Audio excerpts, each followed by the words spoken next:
Hey guys, what's up? MadSeason here, back with another video for you. Just like last month, the winner of this month's poll is the next part of my patch-by-patch coverage of World of Warcraft. This time, it's patch 0.9, which landed in August 17th, 2004. In the last one, we covered patch 0.8, which had a variety of changes, the most notable being the auction house and the talent system. Only for the warrior and mage though, so that old skill point system is still being phased out, as you'll see. Speaking of which though, before we get into the 0.9 stuff, I got something to show you here. I've gone on about the skill point system at length, but it's pretty bare bones and the interface is pretty limited. Well, it turns out there are builds that are more fleshed out, and they have much more information regarding the old talent and skill systems. As I've mentioned in previous parts, there are all manner of things that you can invest your points into. Each school of magic, each weapon skill, but also even class-specific stuff like the paladin seals, or sneaking and stealth, and something called foraging, and even mastery in certain enemy types, which would increase your damage dealt to them. And things such as lockpicking, where if I'm understanding this correctly, was learnable by any class, not just rogues. And this would be added to and removed from throughout the pre-release versions. Trade skills, armor proficiencies, and so on. As for the early talent system, you may find this interface quite similar to the old hunter pet skill training. These took talent points, and it preceded all of the talent trees that we all know and love, and just like the skill system, we have a huge variety here as well. We have increases to attributes, mana, defense skill, the ability to track certain monster types, which would of course eventually be given to hunters. We have specialized improvements to certain schools of magic, whether it be increased crit, or just more damage, or resistance to that school. We also have improvements to certain weapon types, including staves, and much more. It's the quintessential character progression system that existed as long as RPGs themselves. So you would get these skill points and talent points as you leveled up, just like any RPG, and it had a much higher learning curve. Just look at this giant list here. Where would you put your points into? Now granted, this is a max level character. You wouldn't log in for the first time to this, but still, the list is as long as your arm, and it was quite intimidating for players, I'm sure, and as they stated many times, they wanted World of Warcraft to be the casual player's MMO, so it was no surprise that this would all be slowly whittled away until release. I've said in the past that this also had potential for building dud characters if people picked the wrong ones. For instance, a melee spec mage, and I've been told the opposite too. Rather, that you got so many skill points that you could learn all of the professions and whatnot, and the reason that they took them out was to save the economy. I never played the true alphas nor betas, so I personally can't say which is true. In my opinion though, they all have their own grains of truth. I think you could have characters who were master crafters or foragers, but weren't so great at combat, and that certainly would have an effect on the economy. So these systems, I think, were taken out partly due to that, and partly due to them wanting to make things just easier to get into. Something that wouldn't require the player to do an hour of research every time they leveled. Like, hey, should I take fire damage or fire crit? Or maybe frost is better. How often do mages use staves? Is demon tracking important? What the heck is foraging, and is it worth taking over, combat maneuvers? You get the picture. So, I just wanted to show you all of this to give you an actual idea of what it looked like. For this, I have the Dodgy Kebab YouTube channel to thank. He's the one who told me about all of this stuff, so big thanks and shoutouts to him. He himself has quite a selection going over these old builds and whatnot, so I'll have his channel linked in the description if that stuff interests you. So, I just wanted to clear some things up and remove a bit of ambiguity. Let's get into the actual patch now. In this patch, the priest and rogues saw their talent trees. The ones that we all know and love, that is. Well, sort of, I guess. Just like the warrior and mage from the previous video, we have quite the wild layout here, and it's a bit more confusing in general, with certain nodes having multiple paths leading to them. Again, for the most part, things are just moved around, but there are some highlights that are worth mentioning. Starting with the rogue, we have Adrenaline Rush pretty far up the tree, which is kinda weird. The most overpowered skill though is obviously this throwing weapon range increase. I can't even imagine how broken this would be on a troll rogue. No wonder it was changed. Looking at the Master of Deception node, we see that subtlety was actually a skill that you leveled up, just like your weapon proficiencies and trade skills and whatnot. And priests have a similar story going on here. These will probably look quite foreign to you. One interesting thing that I wanted to point out here is that they actually had a combat res at this point. Well, actually, a lot of classes had combat reses. Even their normal 10-second cast ones were usable in combat, as was the Paladin res, the Shaman res, and so on. Any healer basically, and this one just had the benefit of having a 2-second cast and no res sickness. It was only until patch 1.1 was when they decided to make most of the reses out of combat and remove a lot of the combat ones, including this one for the priest. That's why at release they took so long to cast and they cost so much mana. Being able to resurrect in combat was quite broken, so they had to be quite cumbersome in exchange. And although I can't find any confirmation, I believe you also got resurrection sickness from those, which is why this improved combat res specifically states that it causes no sickness. So, resurrection sickness from normal reses, which brings up the question, what was the penalty for using the spirit healer? Well, it turns out it's actually XP loss, but that's a story for patch 1.1. So obviously, this whole system had some balance issues, and it would be addressed soon. But going back to these talent trees, just looking at them, you sort of realize just how groundbreaking of a system this was. It was like having 3 mini classes for each class, and it's something that definitely wasn't standard at the time. Back then in RPGs, if you wanted to play a different role, you'd have to make a whole new character, and now you can just drop some points into 3 incredibly varied trees and slowly evolve your character to your liking. Bringing them out so close to release was a huge gamble, I'm sure, but as we all know, it paid off big time. But talking more about that dying skill point system, this patch moved armor proficiencies away from skill points and just added them to the class trainers where you can learn them just like any other spell. So again, trying to get away from the unintuitive nature of RPGs back then, where you're given 100 skill points and 100 things to spend them on.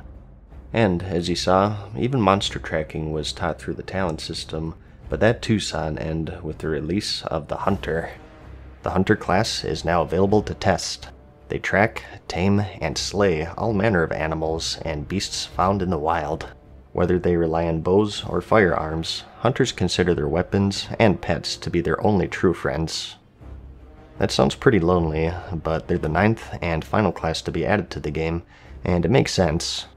If you think about it, they're one of the most complex classes in the game. I won't go super detailed here because I just talked about this at length in my class guide, but the Hunter had so many unique systems tied to them. You have pet taming, of course, but each of these pets also had unique stats and abilities, and you have to train them their own skills using a training point system. You learn the skills from other creatures, and you sort of transfer them to your original pet, and they had levels that you had to grind them through: the loyalty system, the dead zone, happiness system, ammo, pet feeding. It's crazy. Even in their latest panel, when they're discussing on how they're recreating classic World of Warcraft, they said that one of their biggest roadblocks was the Hunter class, since there's so much going on with them. But with this, we have the final roster of classes for the game. A pretty typical roster of any RPG. You got the warrior, the thief, the spellcaster, the healer, and so on. There's no talk of endgame nor optimizations, and no one knew which ones were the best or worst. Humble beginnings for a game that was about to change the world of MMOs as we knew it. Another big feature here is the addition of boats and zeppelins, which along with the portals were the only ways of getting between the 2 continents in the game. Before this, they just had these placeholder NPCs who would just straight teleport you to the other continent, so here we traded some convenience for realism, since you now had to wait for these transports to arrive and depart. At the time, the structures where you embark and disembark were a bit different. Here you can see a much smaller dock at the Menethil Harbor for the Alliance's boats, and for the Horde Zeppelin Tower in Tirisfal, we have this giant stone structure which is quite different. The funny thing was, with the boats, they also added in stationary ones moored in the harbors, but those were just for scenery and they never moved, so some unlucky saps would just wait on these docked boats for hours and hours, wondering if their game was glitched or if it was just being ultra realistic and it actually took an hour for the boats to depart. That is, unless you actually understand how boats work and you realize that the stationary ones didn't have their sails down. Now, who would fall for that? That's crazy. So, huge strides in the way of transportation. And in other news, the level cap was raised even further to level 55, and that was accompanied by some appropriate level zones to boot. The Ungoro Crater, Fellwood, and the Burning Steppes, all hugely important in their own right, with the Burning Steppes probably being the most notable since it held the Blackrock Mountain. At this point, this was mostly empty, but of course it would eventually hold the Molten Core and the Blackrock Spire raids. In this version, we see that the shortcut to the Blackrock Spire is gone, so you'd have to go through a small army of elite orcs to reach the instance. As I remember, that handy path was added sometime after release. There was a reason to go here though, because this patch was when they quested the Blackrock Depths dungeon, which is still probably the biggest dungeon to ever exist in the entire game. This place was bigger than most raids in fact, and somehow even more confusing. It was a giant labyrinth, and trying to figure out your way through it by finding keys, and getting through obstacles by triggering certain events, and fighting through dozens of bosses, you felt like an actual dungeon crawler desperately trying to figure out where the heck to go. Something out of an Indiana Jones movie, and even to this day in the current game, with the removal of all the keys and the addition of the teleports, I still get lost. As for the Ungoro Crater, this is pretty much the same as it would be in the official release. With all three of these zones, as you can see, they were still working on that nice parchment style map, so we still have this overhead style as a placeholder here. It's probably more useful overall, but a bit ugly to look at. And Fellwood is also largely the same. As you can see, you can even get a glimpse of Mount Hygel right next door, and something interesting I thought is that the path from Winterspring wasn't blocked yet, so at this point they had plans to finish the zone just like all the other ones. I'm sure that a lot of you have seen this, so I won't go too in depth here. It's all over YouTube if you want a detailed walkthrough, but it's largely the same as the cut-off version that we got on live servers. Here we have the crater where Archimonde landed, and sure enough, heading to Nordrassil, you see his skeleton tangled up in its roots. Such a cool zone, and it's a shame that it never saw the light of day. And something you may know is that in the release version, there was this copy of the Onyxia's Lair entrance, and there's speculation that this zone would have held a raid called the Barrow Deeps, which is where Illidan's Stormrage was imprisoned. In this version though, this entrance is replaced by one of those generic labyrinths that you found in the Night Elf zones, and upon walking in, you enter the Barrow Dens. Now, I couldn't find any information on this. Everything I searched just came up with that Onyxia's Lair entrance, so I'm not sure if this is actually a thing or not, or if I'm missing something obvious here. But walking inside, like I said, is just a generic copy of those dens that you found throughout Kalimdor. Nothing out of the ordinary, and even to this day, just like the Blackrock Depths, I still get lost in these. I feel like I should be dropping some pebbles to mark my path whenever I wander through these places. So, I just thought that it was pretty interesting. Potentially a raid that never saw the light of day. And I know I said this before, but how cool is the design of this game? From the lost world of Ungoro, to the green hills of Hygel, to the charred burning steppes, and to the plagued lands of Fellwood, I could just get lost for hours exploring the nooks and crannies of these zones. But with level 55, we're just 5 levels away from the eventual cap at this point. The late endgame is just a step away, although for raids, players would have to wait a bit longer as those were still in the design stages. Heck, at this point, you couldn't even form raids, just 5 players per party max. In the last video, as I mentioned, we saw the auction house being brought into the major cities for each faction, and also the neutral goblin hubs. I said that these were changed quite a bit throughout Classic, and in this patch they actually took out all of them but one in Ironforge for the Alliance, and one in Orgrimmar for the Horde, and one in Booty Bay for both factions. They didn't outright say it, but I imagine that this is due to them being unlinked in the previous episode like I mentioned, so it was quite cumbersome for players. So for now, it's just one per faction, but this will change quite a bit as you'll see. Another thing they made a big deal out of are the new micro-dungeons, which probably mystifies you. Well, you've run them before, but you just never realized it. These are just the little mini-caves that you'd find throughout the world. The Ancient Egg Cave in the Hinterlands, the Netherguard Mines in the Blasted Lands, and so on. Usually, these were guarded by an army of mobs, possibly including elites, and they were meant to be explored in a group, just like a dungeon, except out in the world instead. So, just another thing that today we see as mundane and standard, but back then, a big deal. And going into the more minor stuff here, there are a couple of interesting things that I wanted to talk about. Here we have instant cast spells are now usable while moving, which is pretty funny. How clunky the game must have felt if you had to stop every time you wanted to cast Fire Blast or Frost Nova, or put down a totem or whatever. And just like how last patch we saw diminishing returns on crowd control effects, here we have the same thing for spell interrupts. Not actual interrupts, they mean the pushback whenever you get hit. So up until this point, as long as you were fast enough, you could essentially lock out any caster out of any spell with a cast time. So I'm sure rogues were quite popular in particular. And here we also see that you can no longer eat and drink while in combat. Hey, time out. I have to eat this entire quail. It's such a simple change, but what an impact it had. It reminds me of the Elder Scrolls games where you pause mid-combat to eat 30 cheese wheels. I wonder what the class composition of the raids would have looked like. There were a few specializations that were hindered by mana alone, so being able to drink in combat would have had interesting implications in the raiding scene for sure. And lastly, we have a few class changes that are noteworthy. Similar to armor proficiency and monster tracking, lockpicking was removed from the skill point system and was outright given to rogues in this patch. And at the same time, mages lost their Khadgar's unlocking spell, which was their exclusive lockpick.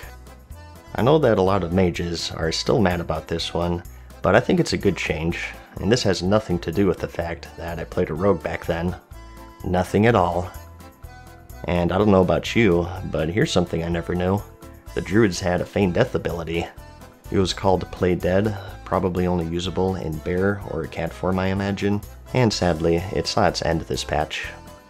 And lastly, we have the Warrior's Punishing Blow renamed to Mocking Blow, which raises the question, what exactly is a Mocking Blow? Do you insult the guy's mother as you swing? What about taunt? Hey you! Yeah, frick you. Yeah, that's right, I said frick. Oh god. But that's about it. I think we'll call it here. That's patch 0.9 in a nutshell.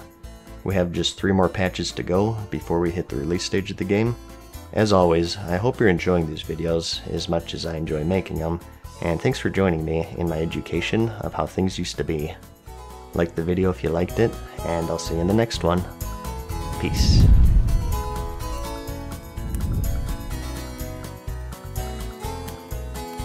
Farewell for now, mortals. We hope you enjoyed today's video. See you again soon.